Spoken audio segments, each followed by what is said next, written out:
Hello out there and welcome. My name is Sharon Froshin. I am the Chief Operating Officer of the Discover Your Path U platform, where we believe that every life can teach and everyone can grow. To that end, I am also the host of this show, The Connection Sessions, where we bring together practitioners, marketers, artists, entrepreneurs, spiritualists, mentors, and students in an effort to connect to community, learn from each other, and grow. Today I have with me somebody that I always enjoy talking to. Vikki is one of those people that just lights up my life with her ability to just move and come up with amazing new things to be excited about. She's a lot like me in that we have a hard time focusing on any one given thing. At any time, there may be 3 to 5 things that we are absolutely passionate about and sampling. And she has worked into her coaching niche how to coach somebody who doesn't have a niche or a thing that they're focusing on, which I think is so important for those of us that really may never be that kind of person to be like, this is it. Yeah. So Vikki, if you wouldn't mind sharing with us really quickly, how did you get into life coaching and especially mBraining, and how has your own experience given rise to this particular niche? So, wow. So that's a nice compact question there. My specialty. Yeah, 3 things.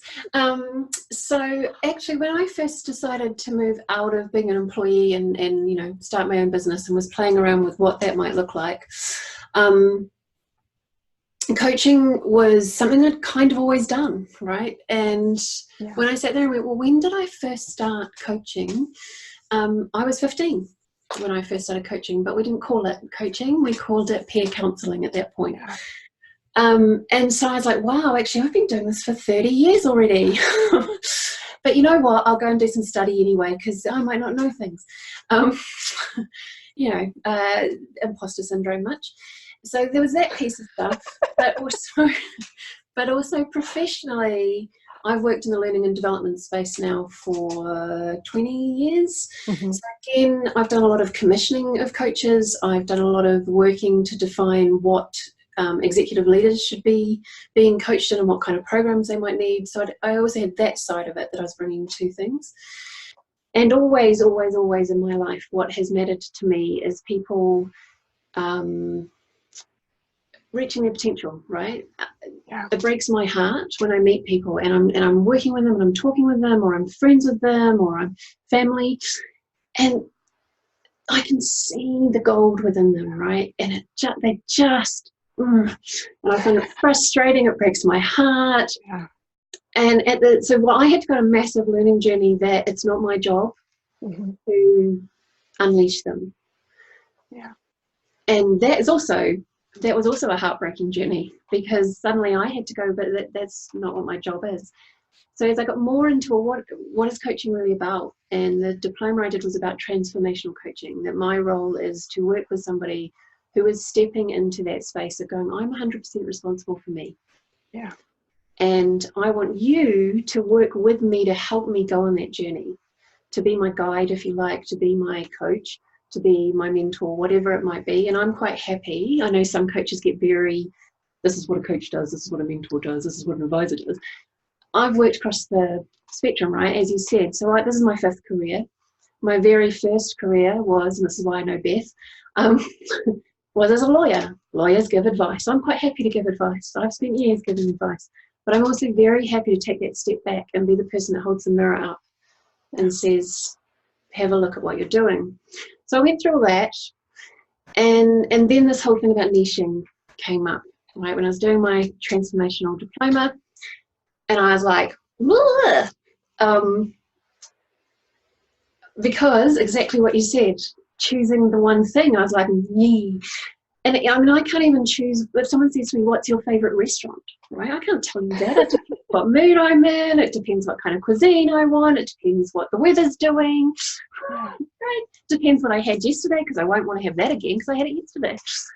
And then I got a business mentor. I was about 6 months into having my own business. I felt kind of stuck. It wasn't quite doing what I wanted it to. And I knew I needed to work with someone who brought a totally different energy into the space for me. And so I worked with Carmelita Nuttall, who is originally from Trinidad and Tobago. And I chose her because she was going to kick my ass. And that is totally what she did. And the very first session I had with her is, I am always going to remember. So I drove to Nottingham. I'd written her an essay because that's what she'd asked me to do. And it was a 3-hour session. And halfway through it, this question came up, right? And I said to her, oh, well, I've got to finish my diploma. I've got to do this. I've got to do that. And she got this essay I had written, which was all about my work experiences, my qualifications, and she kind of threw it across the table, this huge table, and it like spreads across the table. And she went, you don't need any more paper. I love her already. Exactly, she's awesome. And I was like, ugh, you know, because that's a comfort zone, right? It's very easy. Hummingbirds love, that's what I call people with multiple passions, hummingbirds. Hummingbirds love learning. And I've always loved learning and getting a bit of paper that proves I've done learning, right? But I also love learning for the sake of learning, so I kind of just mix it all up. So that was quite a comfort zone shake. And then she said to me, and this was the key that turned it for me, your business shouldn't be about what you are. Your business should be about who you are. And even as I'm saying that, I can feel the hair on the back of my head. Like chills. The chills, yeah. Because I'd spent the last 25 years of my life working in either the public sector or corporate, where who you are is completely irrelevant. It is what you can do for them, right? And so I kind of left that session and drove back to London going, what? Who? And I spent a few days, that was on a Friday, I spent a few days kind of, oh my God, you know, what the hell is this? And then on the Wednesday evening, I said to Gareth, my partner, I love flip charts and post-it notes and coloured pens and stuff, and we just spread it all out on the living room floor. And I said, right, who am I? Who am I? And so I coached myself, and he helped by asking me questions that I wouldn't necessarily think to ask myself. And we just blasted post-it notes all over the place. And then I'd already done a piece of work about my values. So it was like, once we got all this stuff out, I went, okay, well, how does this fit in with my values, the values I want for my business? You know, how does it tie in? Are these complete? And it all actually began to streamline. I went, okay, that's enough for today. One of the things we learn in mBraining is that your gut brain is your sense of self. Yeah. And your gut brain takes longer to process and take things on board and move forward. And so one of the pieces of learning that we give people in mBraining is encourage people to sleep on it, because that allows your gut brain, your heart brain, and your head brain to align, and then see what wisdom comes up. So I slept on it for the next 2 nights. And then on the Friday afternoon, I'd been doing, I don't know, stuff. And on the Friday afternoon, I just got captured by, I was looking at some of Oprah Winfrey's Super Soul Sunday recordings and came across Elizabeth Gilbert. Yeah. I've always loved Elizabeth Gilbert. And she started talking, and she was talking about the people in her life who were not passion flames.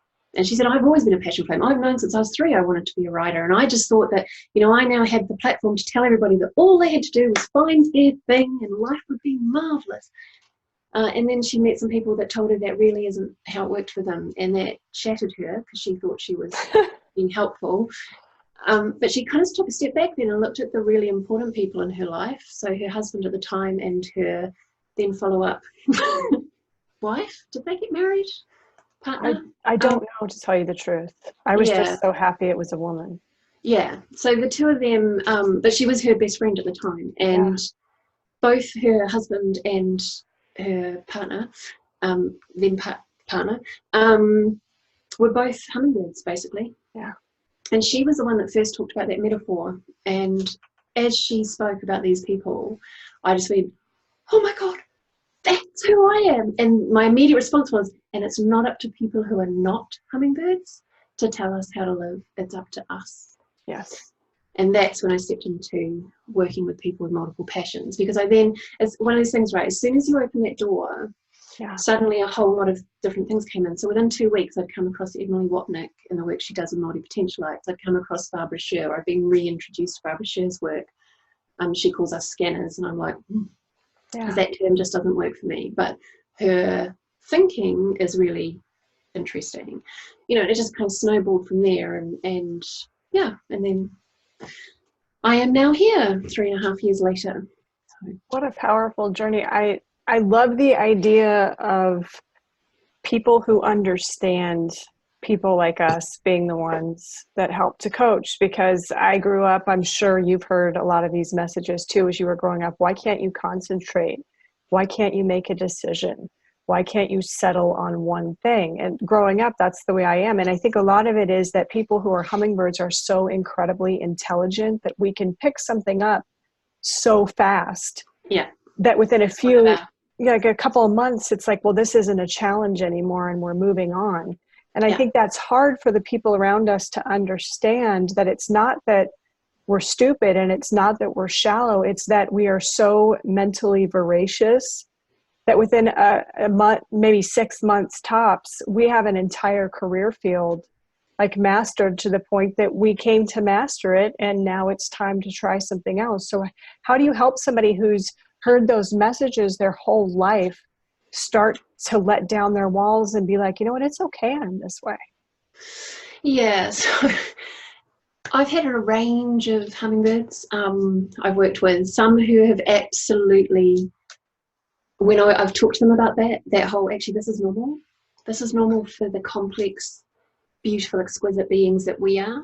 Yeah. And I want to tell you right now, you are never going to have the one thing, but you are always going to have really fascinating multiple passions, which will change and evolve.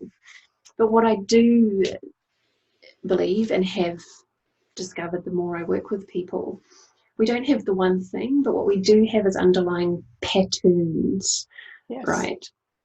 So mine are people and change.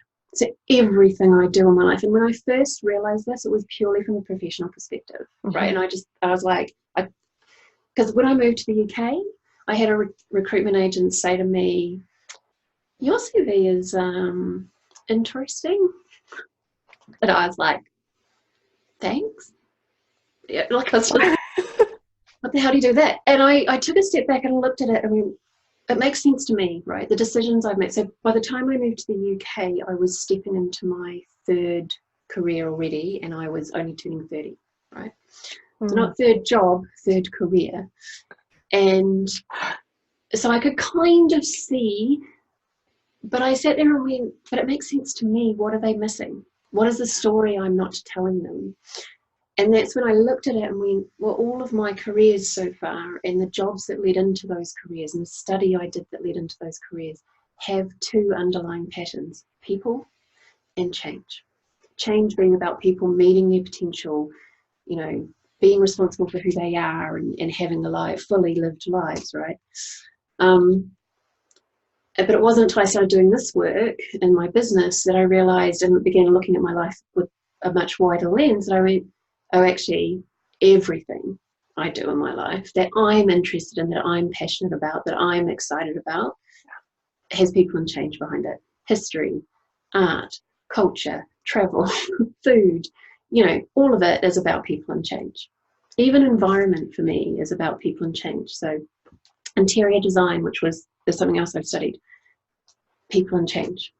So what I do with them is, first of all, do some work with them around accepting or even acknowledging and seeing what has been cool in their lives, right? Because I've had some that have come up and they've been so relieved to finally meet somebody that gets it, that it's almost like a weight goes off their shoulders. They step right into it and they embrace it completely, and it just kind of almost really quickly gives them that freedom to just get on with being who they are.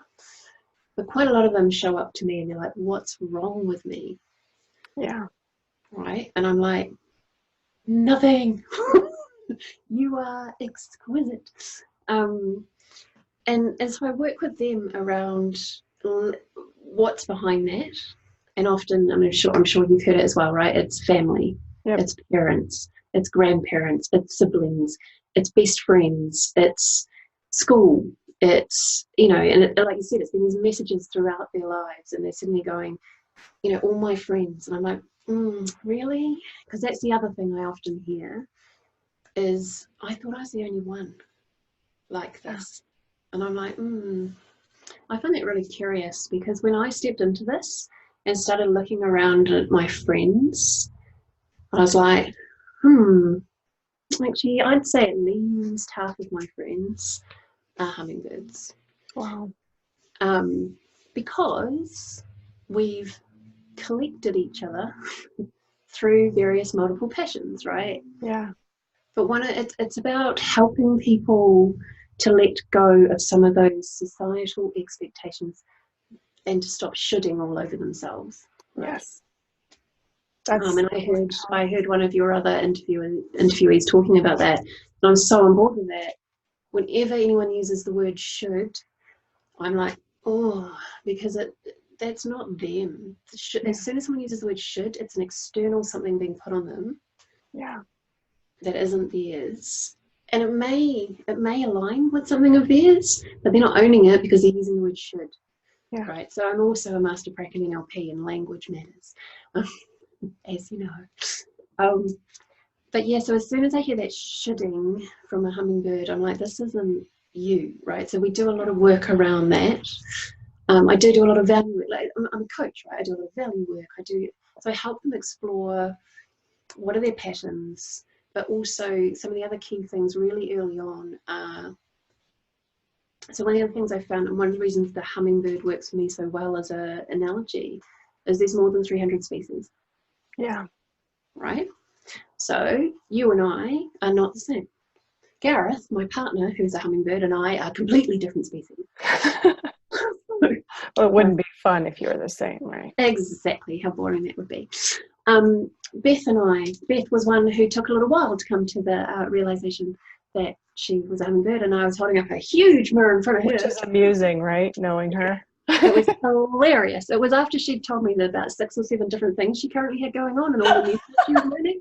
And I went, I'm sorry, what is it exactly about you that's not a hummingbird? And she went, you could see her literally just playing back the sentence, right? So, yeah. But, so Beth and I, for instance, when we first met and someone had talked to us about this, we would have both gone, get out. Because we wouldn't have recognised it, because we were brand new into university from school, So who knows? But, yeah. So I do that. But I also look at, okay, what is your forever? Because different hummingbirds have different forevers, right? So mine is about 2 years. Gareth's is about 5. I've got friends whose forever is about 6 months. I've got others whose 12 months. And I have met some who have forevers of 10 years. Now that one blows my mind because it's 5 times my forever. Yeah. But as I explore that with them, that is because, you were talking about within 6 months, we will have got to a point of learning what we wanted to learn. So that's one of the other things is, what's your aha, right? What's your, I've got it. It's that, this is what I came here to get. For some people, that's 6 months. For some, they want to do that 10 years. So they get to the equivalent of a brown belt. But they're not interested in doing the black, because all that is tweaking everything. Mm-hmm. Got themselves really deep, and now they're ready to jump into something else. So there's that kind of thing. I get them to explore that. And then the other idea I get them to play around with is, some people are consecutive. So they'll have a passion, then they'll have another passion, then they'll have another passion. Others are, they've got 2 or 3, like you're saying, 3, 4, 5 things all going kind of at the similar types of times that they're quite happy to jump from and juggle and things. And one of the things I've talked to some hummingbirds about with that, because we're so good at judging ourselves, right? Oh, so good. So they kind of buy into, I'm a hummingbird, and then they go, well, how do I do that? What does a hummingbird look like? I'm like, there's 300 species, be your own. Some people struggle with that idea, Sharon. And so they struggle. And I'm like, well, actually, sometimes, depending on where you're at in your life journey, you might find that you're consecutive for whatever reason. And then suddenly something changes in your life and you end up doing a whole variety of things and you're really happy in that space. And then something else happens and you go, it doesn't matter. It's not about right or wrong. It's what's working for you and who you are now and what you can see in your forever. And I'm like, what I like to do to challenge them with their forevers is forever plus 1 year. Yeah. So if we're future pacing, it's let's go to your forever plus 1 year. Who are you that year out beyond your forever? So let's stretch that. I was very much in a pattern when I moved over here of 2 years in a job. Like literally, there's one job I literally was 2 years exactly. And so when I first was employed for 3.5 years, oh my God, I was so proud of myself. You know, when I started my business, the challenge for me was, how do I keep this interesting and exciting enough to, to sustain it? And at times it's challenging, you know, and it's one of those things as well that I talk to my clients about, you know, sometimes, and this is one of those things about when we put ourselves out there in public as a coach, and they'll go, you've got it sorted, that's why I'm coming to you. And I'm like, I've lived life, I've learned some lessons, and I'm happy to share those with you, but I'm not living your life, you're not living my life, and there are times when it's crap, and it's hard, and I struggle, and I have to take a step back and take some time out and regroup and move in a different direction. Absolutely. You know. And so, yeah, I think sometimes as coaches we need to get real with ourselves as well. Absolutely. Right?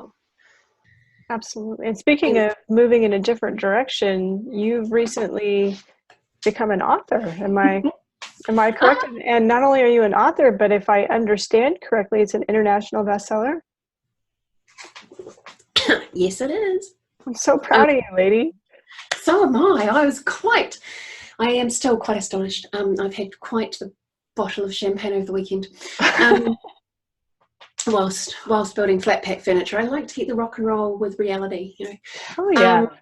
Yeah. So it's called Transforming Your Life Volume 2. And I was asked to do it by a guy I've been working with now for about 18 months. He, Cy Blackburn. So he works specifically with coaches around basically doing your business online, like how to do that successfully so that you actually earn an income off it. So I've got a lot of time for Cy. He's very pragmatic, he's very down to earth, he does all the research, you know, he knows what's current, what isn't. He's just fantastic. And when he came up with the first idea about volume 1 of the book, Transform Your Life, I was like, that sounds great, but I just was not in the space, right? I really wasn't in the space for it. And I was like, one day. And yeah, and then towards the end of last year, he contacted me and said, I'm going to do volume 2. Where are you at right now? And I went, this would be amazing. That'd be awesome. And I had read style. Yeah, exactly. Something in the right place. But I had also read the first book, so I knew what he was doing with it, you know, and I was like, actually, I want to be part of this.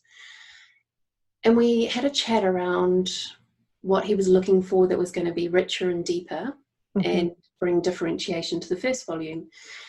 And I said to him, well, I am going to talk about multiple passions, Cy, and I can probably guarantee that I'll be the only one in your book that is talking about that. And I am. And that's one of the things he liked about it, was that I was going to bring a different voice to the book. Absolutely. And one of the things I'm looking at, my intention is to ultimately write an actual book of my own. And I keep coming back to, what would that look like, right? And the chapter itself begins to introduce that. Because for me, one of the things I've learned as a coach, when I first came into this, I was going to coach every hummingbird in the world. And then I did a lot of work and realized that people who have not stepped into being 100% responsible for themselves are not the kind of people I want to work with. So I hear you. I'm happy for them to take all the free stuff, do their own whatevers, but until they are ready to say, I am 100% responsible for me. Every decision I've made in my life has led to where I'm at, the small ones, the medium ones, the big ones, until they're at that place. And they may just be stepping into it, and it is, you know, it's a hard place to move into. But until you're in that, I don't want to be working with you, because I'm not a caregiver. Yeah. Right. And I'm not a nurturer either. I'm not a mother. I'm not going to mother you. I'm your coach. going to kick your ass. But I completely forgot where I was going to go with that. Oh, so in my book, and this is what the chapter begins to introduce, is firstly that we're awesome. Secondly, that the world needs us, right? One of our secret powers is bringing everything we know, all these different wide perspectives that we know, and intersecting the people that we've met across all these things and innovating together to solve the world's problems, right? We are the ones that do that. We are the adapters. We are the agile. We are the problem solvers. We're the fast processors. We love to learn. We have all of these different people with different perspectives. We're open. We're a lot more open-minded. One of my things from a psychology perspective is, on the big spectrums, to be a hummingbird, the only one that really matters out of the 5 spectrums is, are you open to new experiences, or are you closed? You can be an introvert or an extrovert, it doesn't matter. You can be sensitive or hard as rocks, it doesn't matter. Are you open to new experiences or closed? If you're closed, you're not a hummingbird. That end. It's that curiosity. It's that curiosity that drives us. And I think because of that, we're often much more open to bringing people together. And so what I'm wanting to explore when I do get around to taking this chapter and making a book is more that depth of who we are and the impact we can have on the world. The books that have been written in this space so far are very much about, so Emily Watnick's done a fantastic book called Yes, You Can Do Everything. And Barbara Scher's done one called Refuse to Choose, right? Both of them are quite, here's how to work out what career you should do or how to earn money. There is a bit about who are you, but it doesn't dive into who are you and how do you impact the world with that. And that's what I want to explore, is that true finding out about really connecting with your depth of who you are, what you care about, and what you can create. Wow, that sounds like it's going to be an incredibly powerful book. We are at the end of our interview, believe it or not. It went by so quick. I know. I want to acknowledge our viewers. Thank you so much for being with us here today. And if you come by and you catch this video after we're no longer live, drop us a hashtag replay. Let us know that you were here so we can connect with you. And if you are somebody who operates from a world of multiple passions rather than someone who focuses on one specific thing, and if you like the message that you heard today here with Vikki, all of her contact information is available in this live. Her website, Twitter, Facebook, Instagram. Get a hold of her. Get an idea of where she's at. And if you have reached that stage where you are willing to take 100% responsibility for how you got to where you are and truly affect profound change in not only your own life individually, but in the world at large, this is the woman to get a hold of. So Vikki, thank you so much, my love, for being here with me today. I always absolutely love talking to you. And guys, you know where we'll be, same place, same time tomorrow. And as always, you know I love you. We'll talk to you later.